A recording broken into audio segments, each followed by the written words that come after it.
आज फिर से अंजलि चौवानिया अपने अलग ही अंदाज को लेकर आ चुकी है, जिसमें ये हमें रोमांटिक परफॉर्मेंस में नजर आई। इसी जैसे परफॉर्मेंस से ये अपने चाहने वालों का दिल जीत लेती है।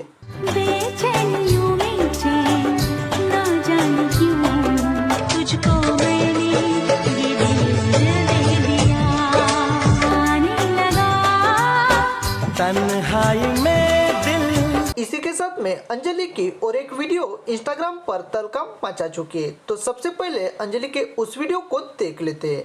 अच्छा, तुम्हें मेरी कौन सी आदत बुरी लगती है? मुझे बताने की जरूरत नहीं है, एडजस्ट कर लो।